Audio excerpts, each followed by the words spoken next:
Hey guys, what's going on today? So if you remember, I bought this trailer that needed a new floor and the dealer was going to put it in for me before I picked it up and brought it home. So I just wanted to show you the finished job today. I'm pretty happy with it overall. Here's one thing that I don't like. So let's just take a look at it here. So looks just like the old floor except for new. It is real solid though. It basically has like a double floor in it now. So what they do, the process is, they clean the old floor up really good, and then they take a big, they got to scuff it up real hard. So it's like a big wheel on like the end of a weed eater type thing.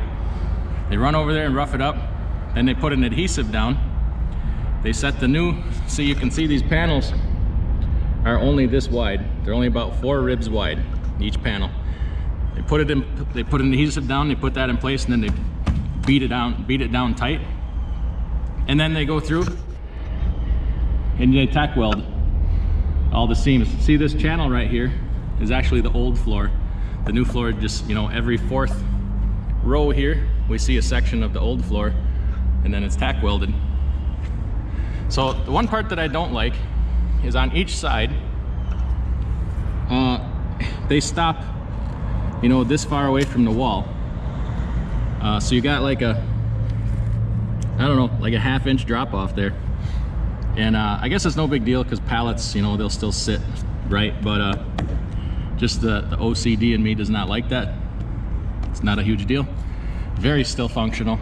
I'm guessing it's just they don't have sections that, you know, because this channel right here is thinner than these are.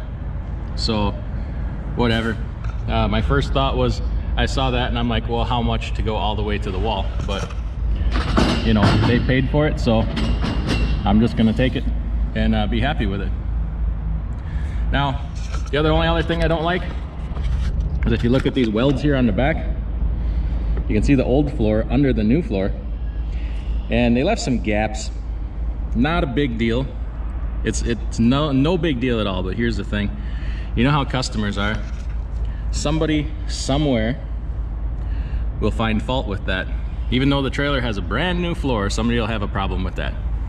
So what I did is I got some of this caulking here. It's 100% waterproof metal colored caulking, so it'll look a lot like this floor color here, the metal color. And I don't know if it's food grade or not. I don't much care. It's gonna be for looks. You can see, like, look down in here. See that gushing out there? That is their silicone or adhesive or whatever the hell it is. So there's already some in there. And the other thing is too, I don't really want moisture to be running up in there when I get a washout and holding in that floor.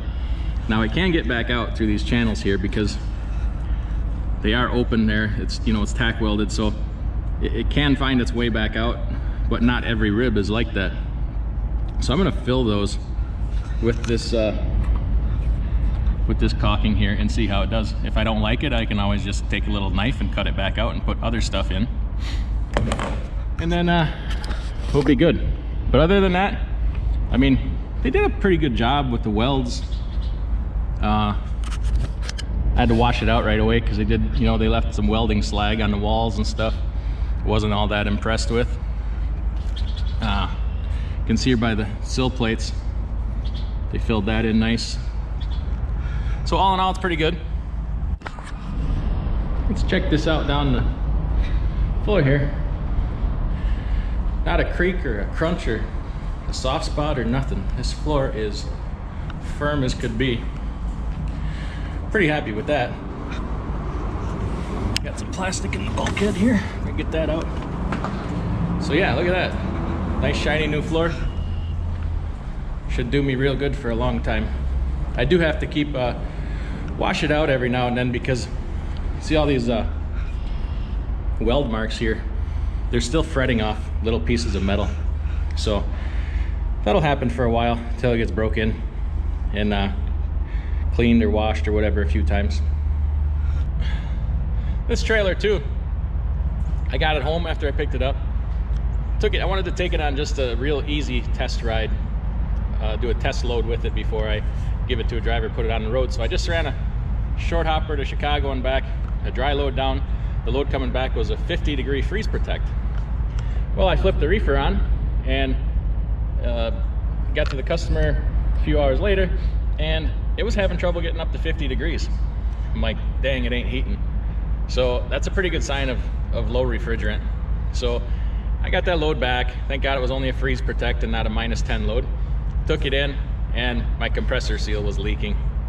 So put a compressor seal in it, charged up the refrigerant. She cools like a beast now. Purrs like a kitten, did a full service on it, put new belts on it, put a brand new AGM battery in it.